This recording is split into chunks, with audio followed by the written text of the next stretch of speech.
So yeah, so this is kind of part 9.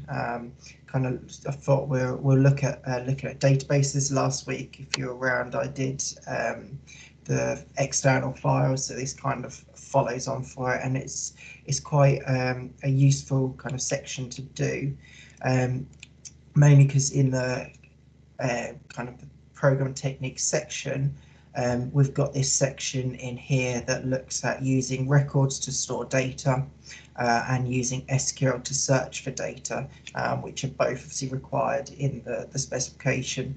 But it also, by teaching it in Python, obviously when they're doing some kind of project work, obviously the program project is currently still there for the year 10s.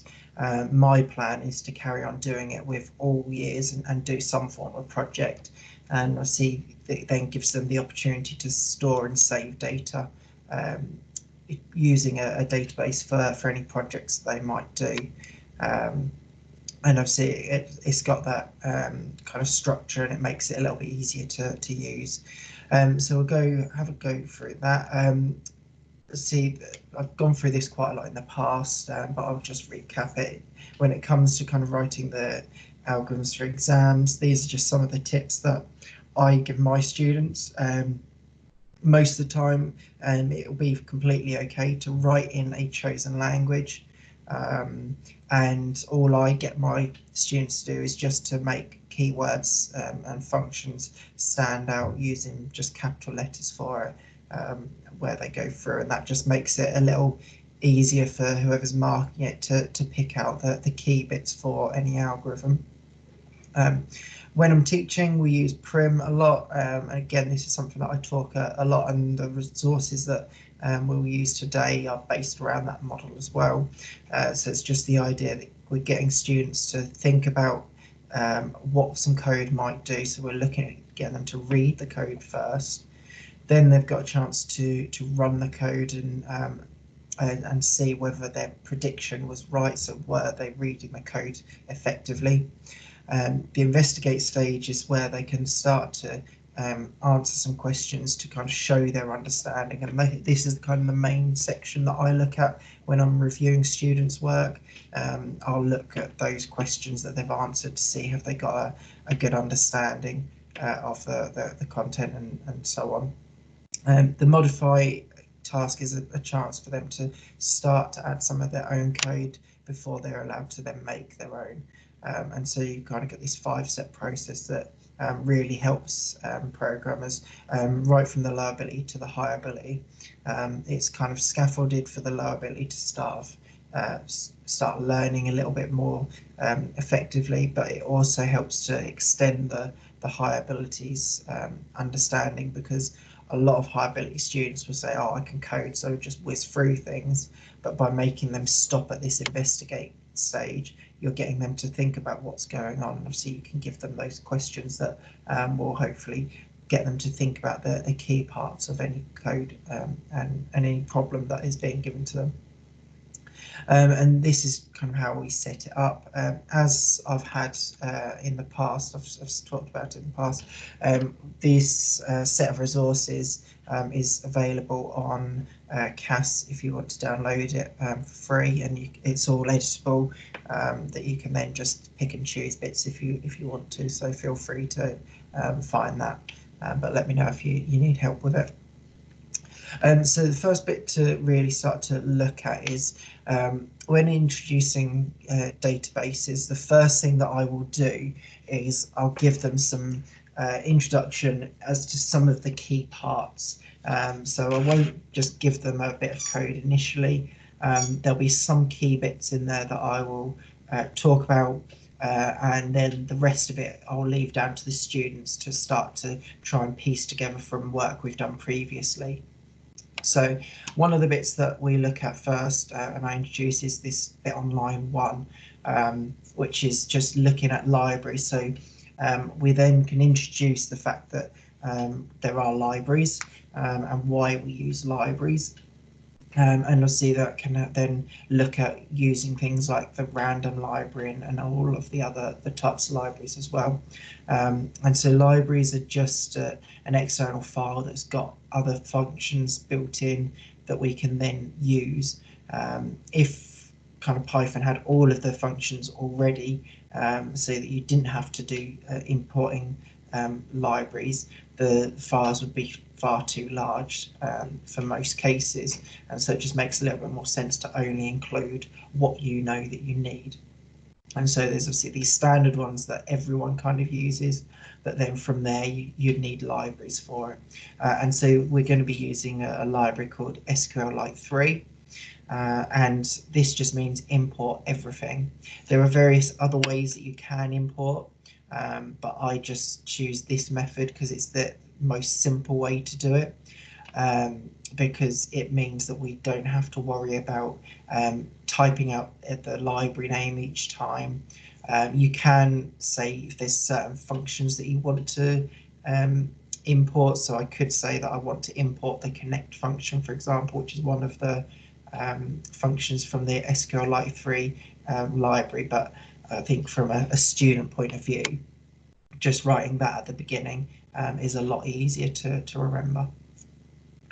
So the next part that I would talk about is the connect function, and the fact that we then assign this to a variable so that we can use that connection that we create. And so this creates a connection to a database, in this case called school, which allows us to then have that ability to access the data that's in there. What we have to do alongside it as well is to create a cursor object, and this kind of just allows us to point to the database and to use the contents within there. And again, we assign this to a variable. These can be whatever variables we want to, but I just tend to call them con-c for connect and cursor. And notice how there's a link between here with the cursor, so we use the connection.cursor to create the cursor, which is the same variable, so we've got that link in there.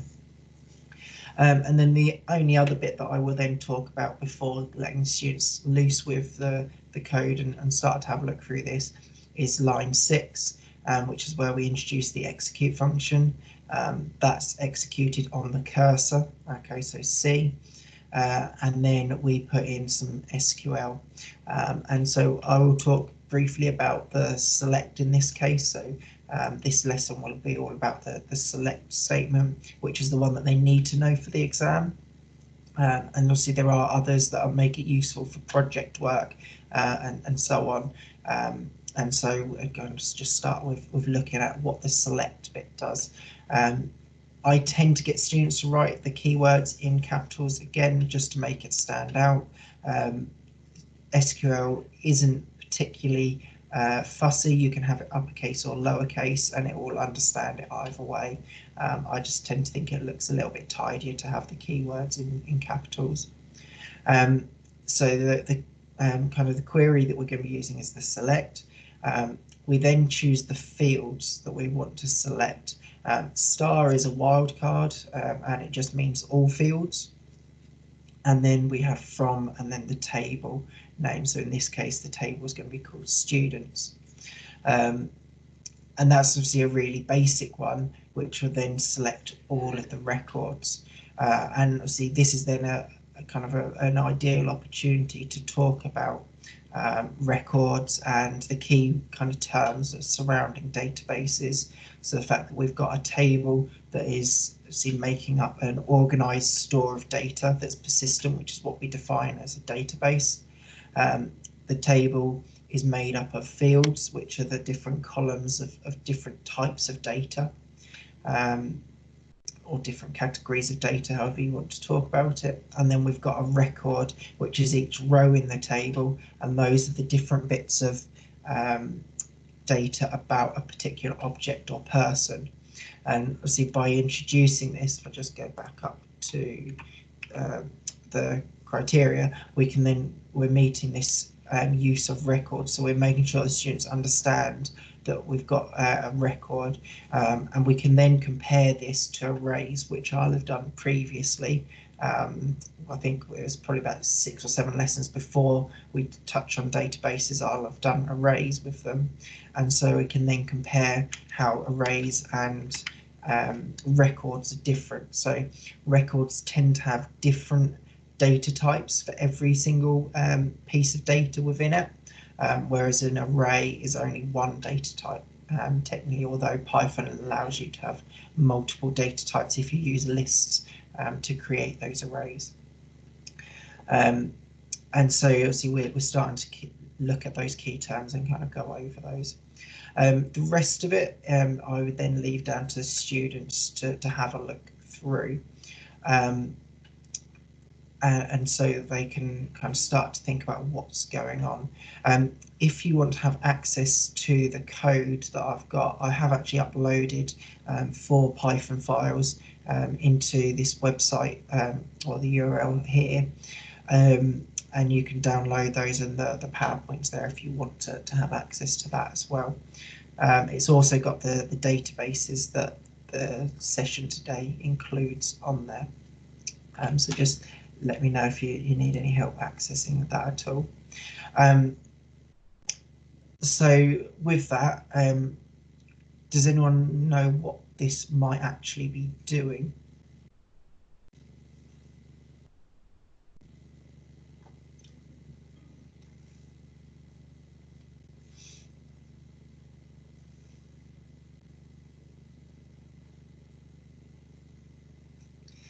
So what this will be looking to do is open up a database called school.db. It will look at creating a cursor. Just seeing.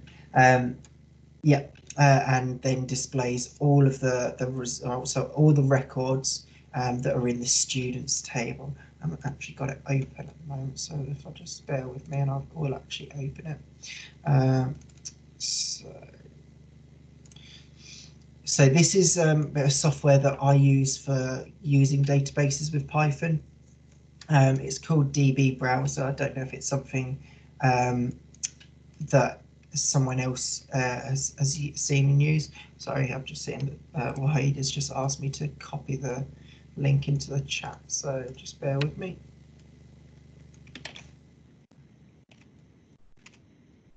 Okay.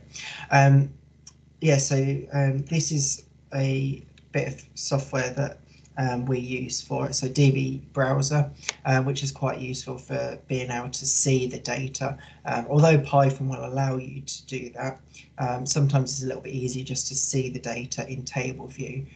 So if I go into the browser and I find the students table, this is the data that we are going to be looking at reading. And so I've got various students. We've got a primary key in there, so it's an opportunity to talk about primary keys, although not technically in the specification, but I don't think you can talk about databases without talking about primary keys. So it's a field that uniquely identifies a record, because we could have 2 James Smiths, for example. And so what we've got here is when we use the select star from students query, it's going to return all of these record by record. And so if I go through and run my program, we'll see that it's displayed them as we go through, and it's created a record, so we can see that because we've got these brackets around these, and it's kind of created what we call a tuple, which is just a type of a list, and it's just gone through, and the for loop is just going to print each of the different records. Just excuse me, someone's at my door. While I go answer that, I'll let you have a quick think about the investigate questions and see if there's anything that you need any help with.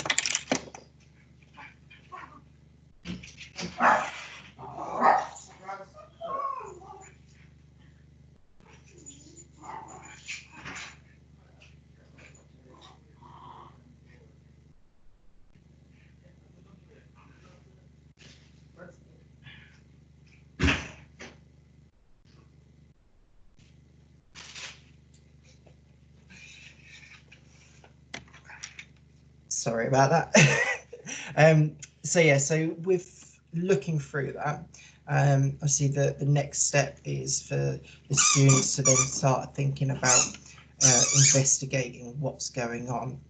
And so one of the things that I get them to look at is removing the import statement so that you can't import the libraries, and get them to think about what goes on there. So obviously if we don't import the SQLite 3 library, some of these functions, so connect, cursor and execute, won't be recognised, so it will cause some errors. We've then got the how they're being displayed. So obviously I mentioned that as we went through. So we've got kind of like a list of different items that we can then look through, and notice that there's different data types within there as well. So we've got numbers, we've got some strings in there, obviously noted by the speech marks around the text as well. And so those are all things that I'd be getting the students to think about as they're looking through the code and investigating it.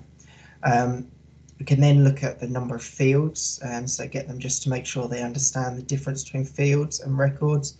And those are some of the kind of common questions that come up in the exam. So how many different fields would be within there? So if I just go back into it, because I can't remember off the top of my head. So if I go into the code version of it, so they can go through and count how many different bits of data have been displayed. So we've got the 1, 2, 3. So we've got 6 different fields within there. And then we've got the 9 different records.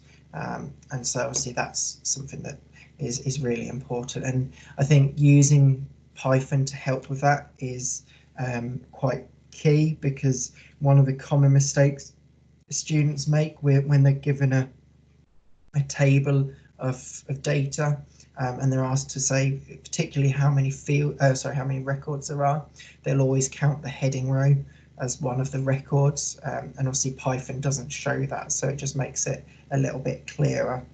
But these are the records, and that's just the field headings. And one of the other mistakes that students tend to make when they're looking at fields is they'll just count all of the different boxes, rather than all of the just the different rows. So those are things to just look out for.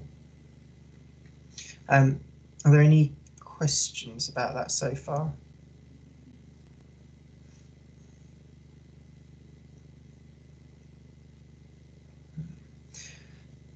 And then one of the other important bits is just to look at the star. So I think reinforcing that it's a wildcard that means kind of everything or all is really important. I think there was an exam question, I think it was the first year of the 276, and it said which wildcard had been used in a select statement that looked a little bit like this one. And students didn't understand that this star is a wildcard. That just means select all, and in this case all fields, and obviously notice how we've got it with the library as well, which means select all functions. And then obviously there's a chance to then modify the code to then do something slightly different. So any ideas how we might modify it so only the name and surname might be displayed for each record?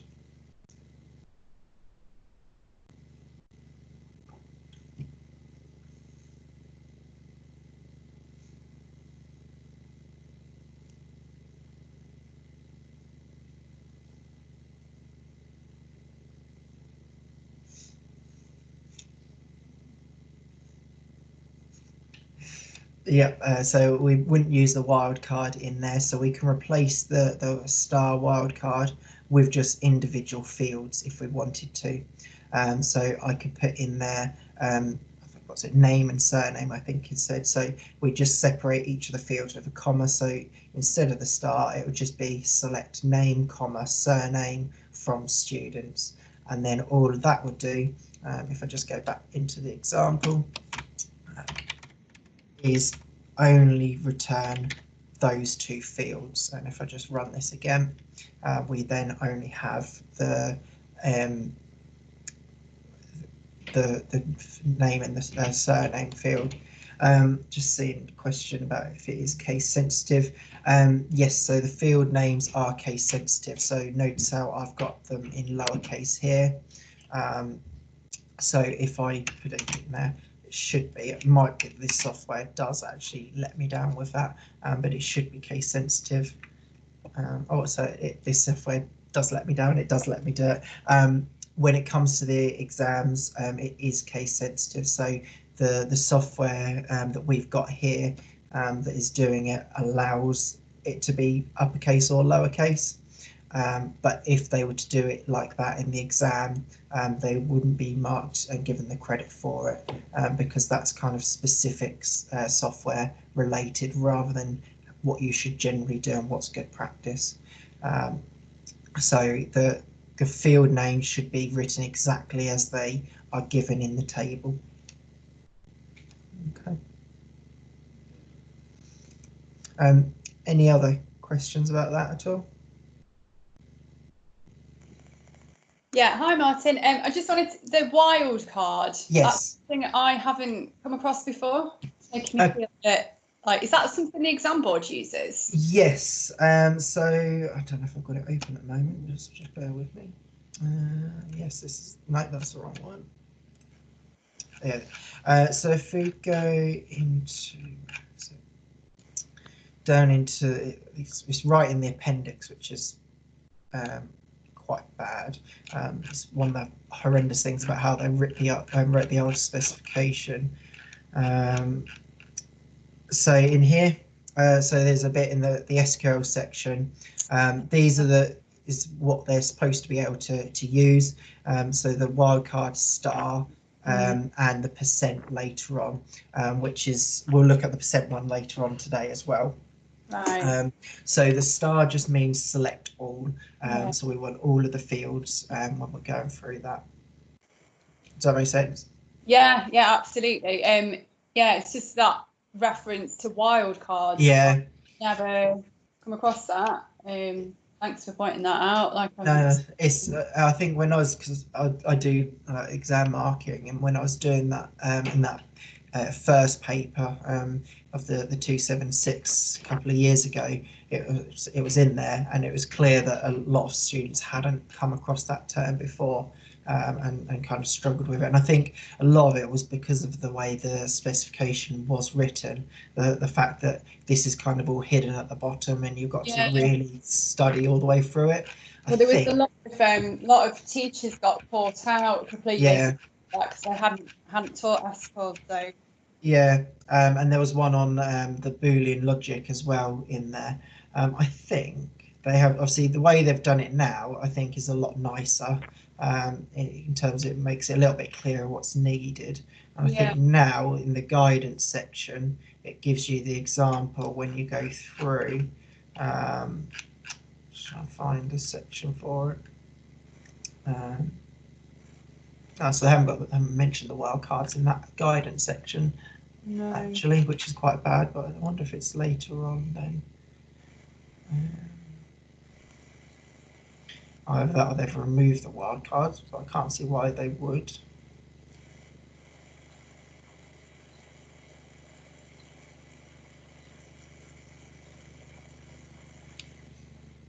So yeah, there's doesn't appear to be much mention of the wildcards now. No, that's what I just kept thinking. Where's that from? Yeah. They've removed the ands and the likes as well, which is, I mean, to be honest, it's something that is really useful, so it's something that I would still keep in there. But yeah, it does look like they have removed it now from the 277. Can't see why personally, but someone's clearly decided that maybe not enough kind of understanding was there around it, or because people kept missing it because it was right at the back, they thought, well, they might as well just remove it completely. Yeah. But does that answer your question? Yeah, thanks. And then the make in this case is very similar. Obviously, they'll just make a new program this time that just displays the name, gender, and tutor for each record. So that'll just be virtually the same program that I've just done, but obviously it'll be the name, gender, and tutor in here. And so you can put as many fields in this section as you want to, and it doesn't matter which order as well. Even though in my table I've got name, gender, tutor, I can do gender, tutor, name, and that will then be fine. And if I run that, notice how it's then displayed in that order as well. So the order doesn't matter when you're writing it in, but obviously at the same time that means that the order will matter if they're asked to write some SQL based around that. And if they're asked to do it in a certain order, they need to make sure they do it in that certain order as they go through. Does that make sense as well? Any questions around that one?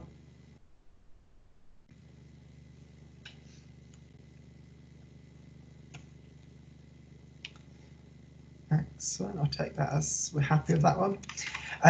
So then we'll just move on a little bit. And with this one, I will just do a little bit more kind of teaching beforehand.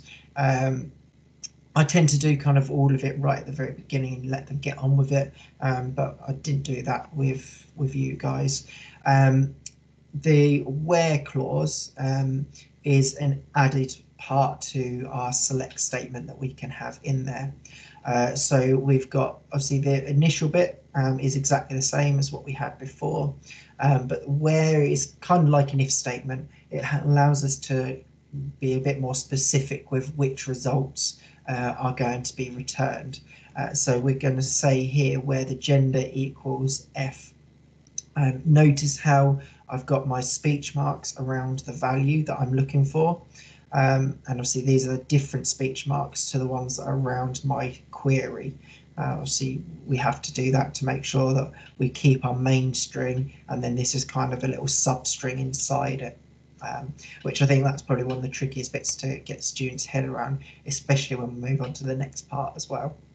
And obviously notice that the equals is not a double equals like it is in Python. It's just a single equals in there as well. So any ideas what this program might do?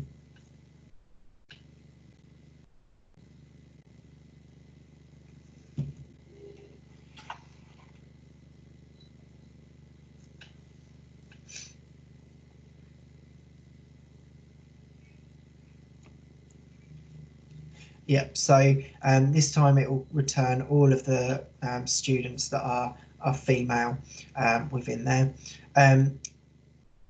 See, we've got this extra bit that's a little bit different with how it's displayed. What might that mean for how it's being displayed, do we think?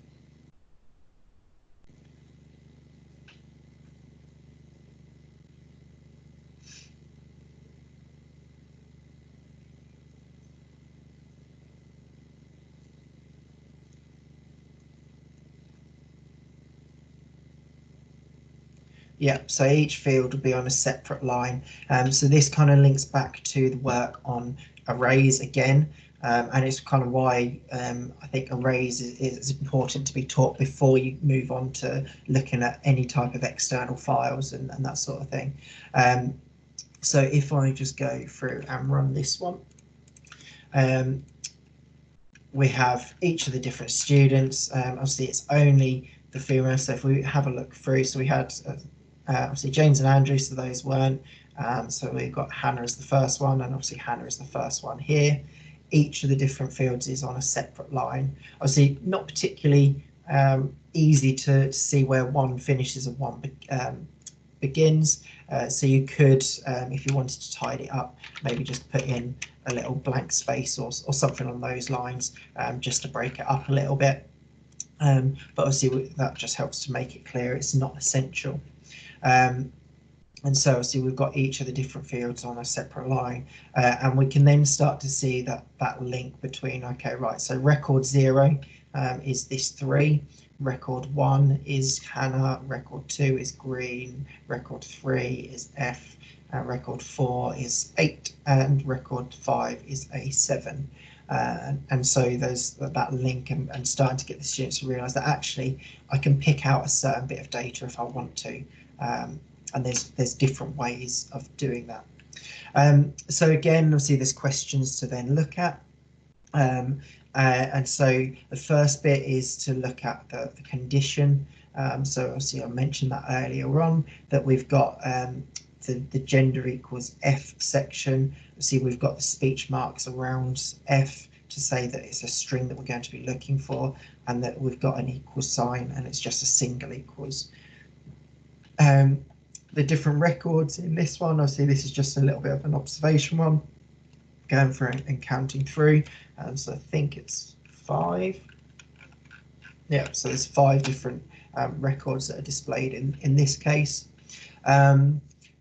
The number of fields as well is something to look at and compare. So in this case, it's the same as the first one. So we've got those 6 fields are being displayed. I've kind of answered this question in what I've been talking about as well. So 9 to 14 show me that we can treat the record that is being returned as a result. And I'm just going to talk through this in a little bit more detail. So I see when we return the executed query, that gets stored as kind of like an object. And then to access the different records, we've just got this loop that says, right, for every record in that result, I want you to do whatever we've got in this loop. And so in this case, it's going to find and print record 0, then find and print record 1, and so on. And so when we've got this record, what we've got is kind of an array. Like I said earlier on, it's actually a different data structure, but if we talk about arrays, that's completely okay at GCSE level as we go through. Then I get them to think about ways that this could be useful. So can anyone think of any ways that this might be useful to be able to get individual bits of data?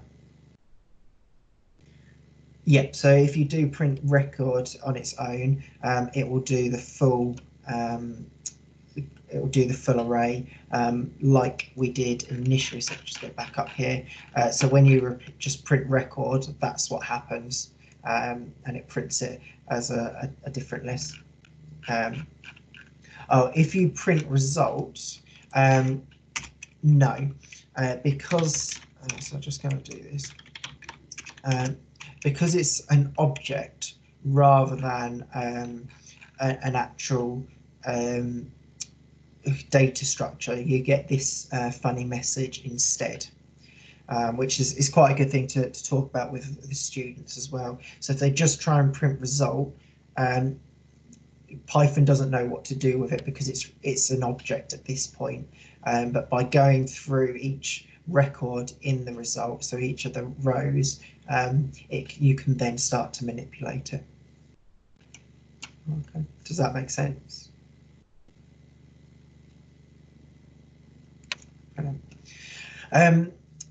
So yeah, kind of this is useful if you want to kind of separate out how data is displayed, so you can then tidy it up in put it in a slightly tidier way. So you might put some text before it, and I've got an example for that one in one of the later ones. It might be that you're only interested at a certain point in one part of it, and so you might only want to worry about the gender or the name or whatever it might be. But you still kind of want to have you still want to select everything from the database table anyway. So there's various different things that you can do that. And obviously we've talked about how it's displayed in a different way this time around. Okay.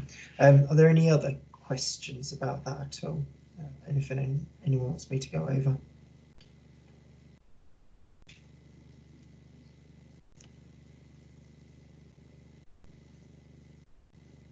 Okay.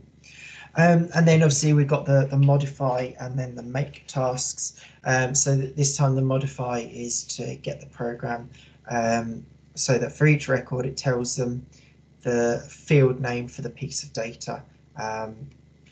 So we can go through, and so this is where we can then make it a little bit more useful. So with the print, because we've got a string, we can then go through and join another string for it. So I can put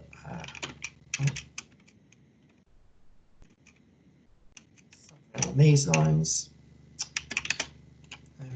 and I can do that for each of them.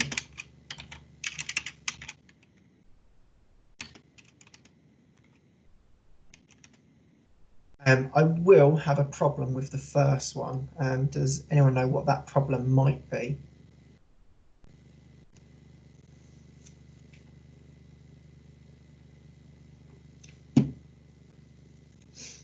So I've just run it as well, so you can see.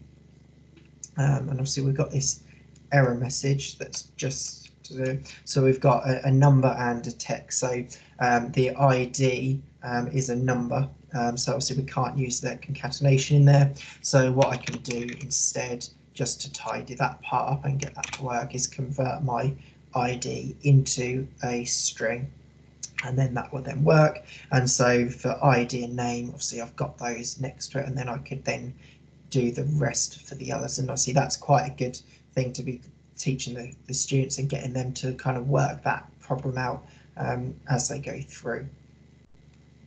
Any questions about that at all?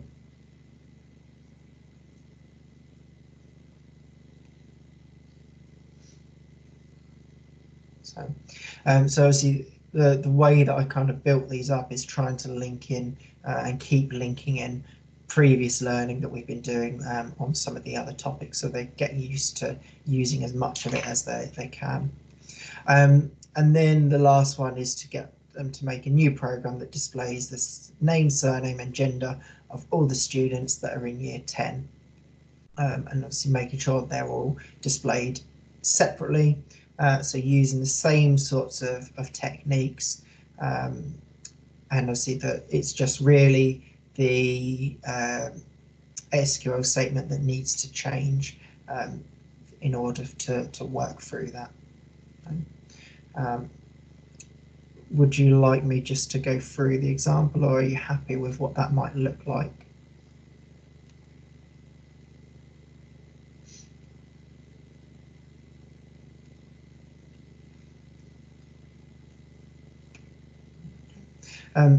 Any questions on that part so far?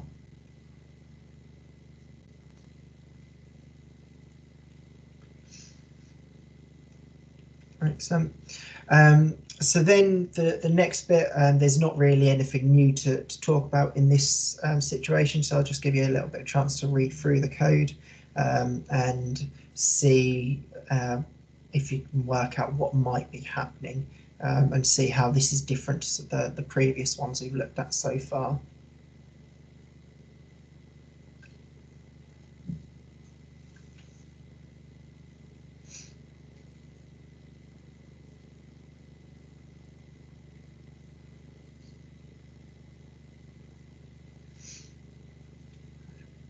So how is this one different to what we've looked at so far?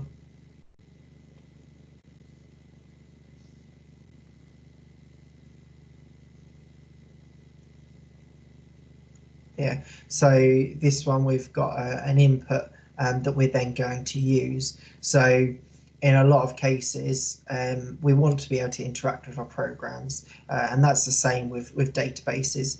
And what we're now starting to do is a very simple Google search, if you like. Kind of we've got a database of records that we want to look through, and we're giving the students a chance to find certain parts. So in this case, it's about looking at the year group, and so we get the user to choose which year group that they're interested in. So if they type in year 10, then obviously it'll be year 10s that will be returned. If they type in year 9 and so on. There is an error though. So if I just run this, I don't know if anyone spotted what the error is.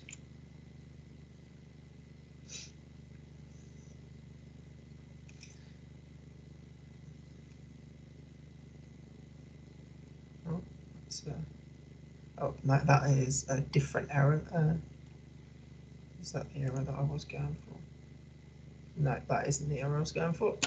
Excuse me, I've got a typo in my program. Let's fix that.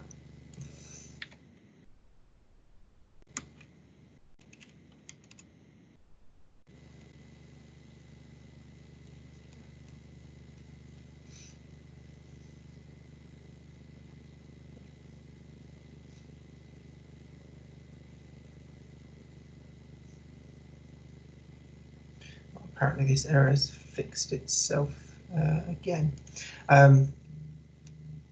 Yeah, so the school database was the initial problem within that.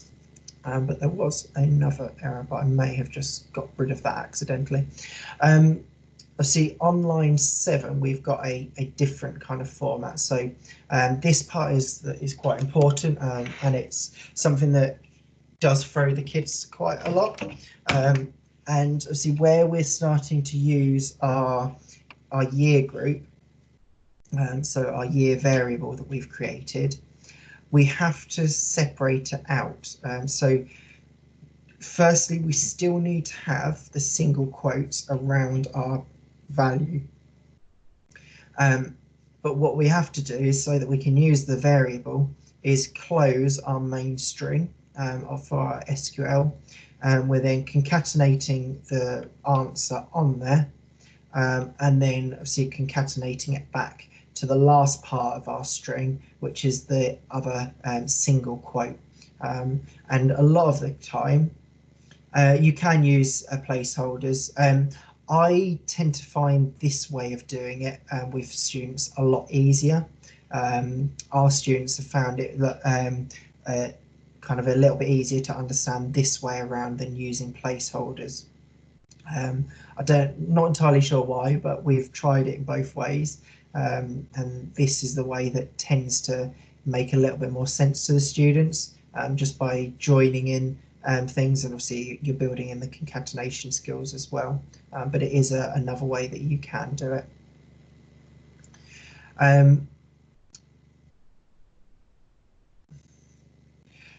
It's been a little while since we've done placeholders. I think from memory normally use the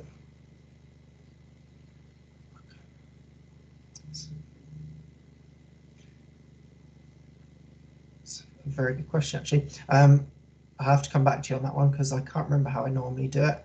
I'll have to find a resource that I've got it, and then I'll let you know.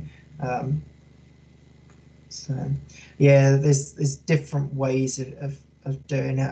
I'll find my method, and I'll see. But like I said, I've always found kind of concatenating them a little bit easier for the students to get their head around anyway, which is why I haven't really used it for a while, and why I can't really remember which method I've used for it.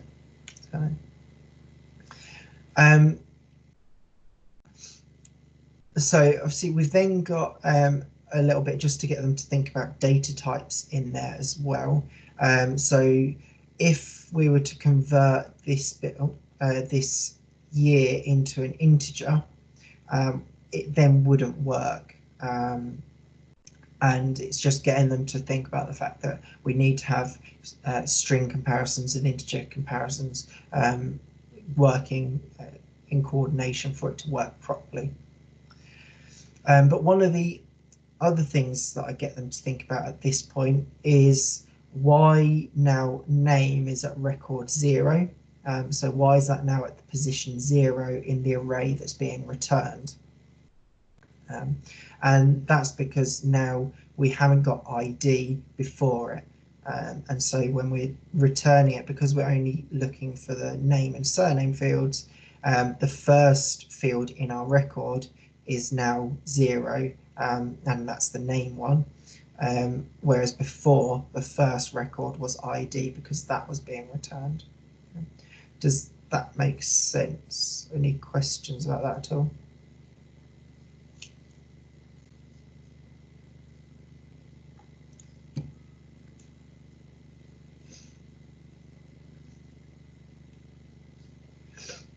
Okay. Then you've got the modify and the make tasks that we look at going through with that one. So we've got in here to modify it, so it tells the user the field name for each piece of data. And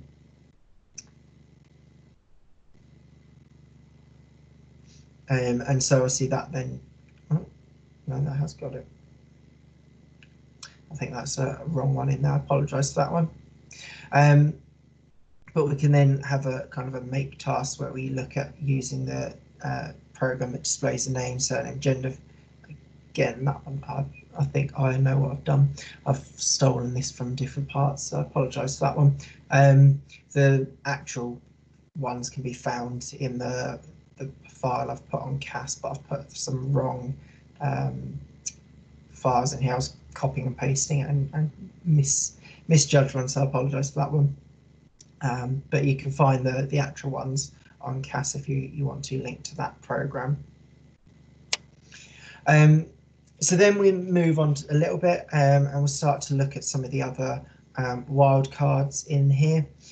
So we've got the % wildcard, which can be used to find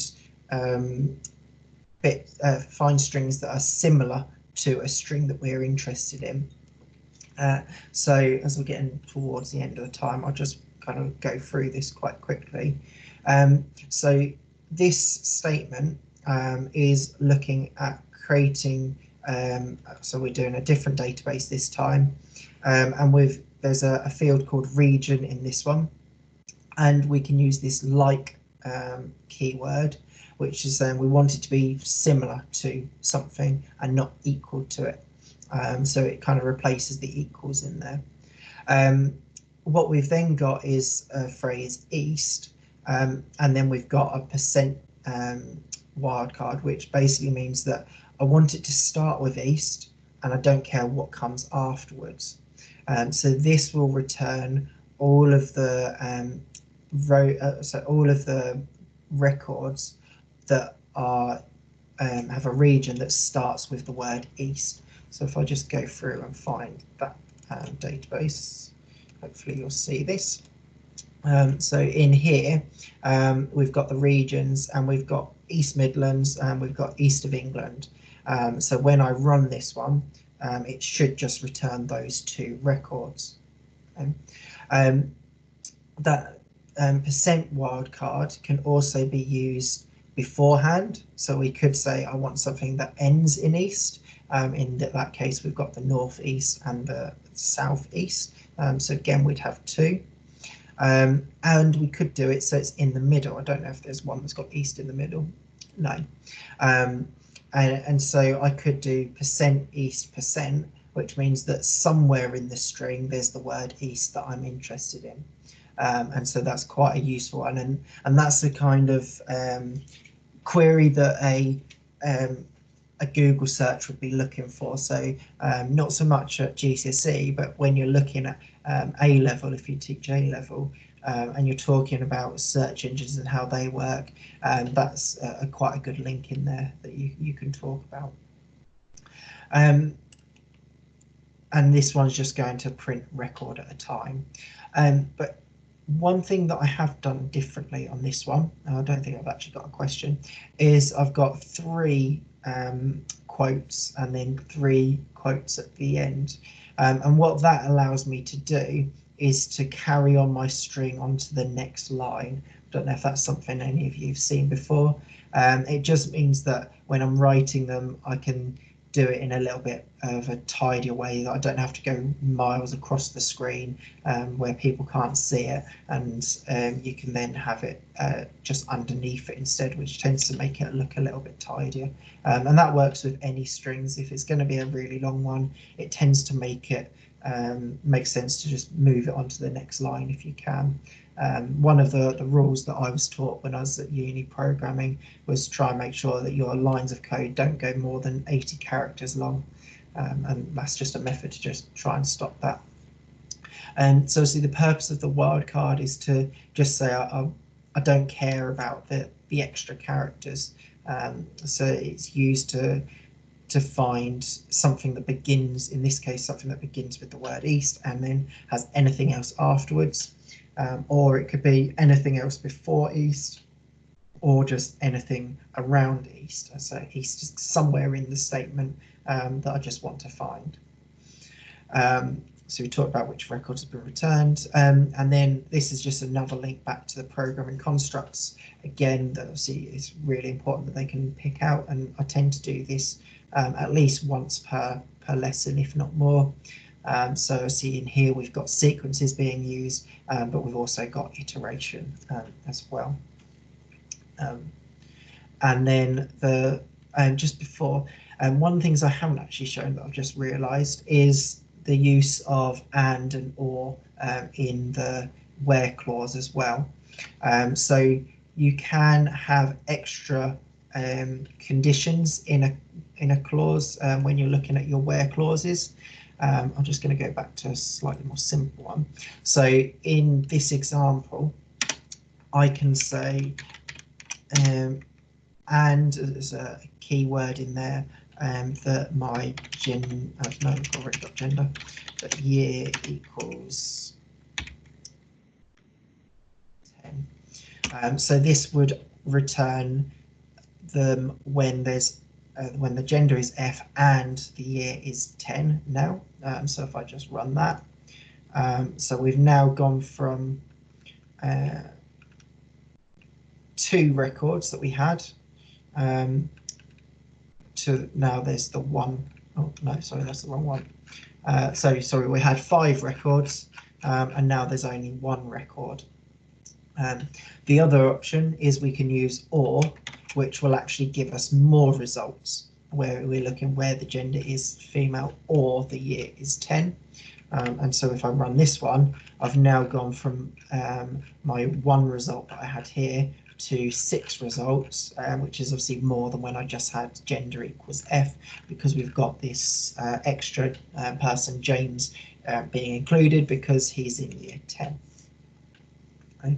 And so those are all things, obviously the and, the ors, and the likes are definitely included in kind of year 10, but any ones going forwards, it looks like those have been removed, but it is still something that I will be teaching because, like I said, the use of project work and that sort of thing going forward is useful, and using databases is a good way of storing data, especially for the high ability students. And then obviously there's a modify and make task. So the modify task is just to make it so that it returns the records where the region ends in east instead. And then the make one is where it's looking for displaying all the fields for records where the regions matches a partial phrase that the user types in. And then I've got an or in there that they can do.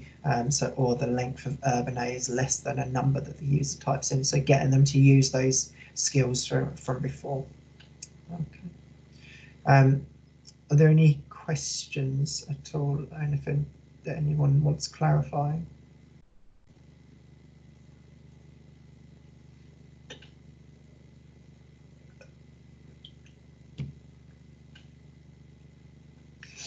Excellent. So I think that brings to the end of everything that I'd planned to talk about. I can, Wahid, if you want me to, just have a look in to see if I can find any of the resources. If not, I can look into it for next week, based around using the placeholders instead. And then I can show you kind of a slightly different way of doing it if you are interested.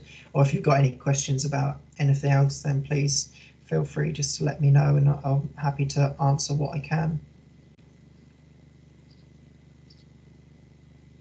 Okay, I'll sort it for, I'll see if I can look into it for next week. And I'll just make a note of that so I don't forget.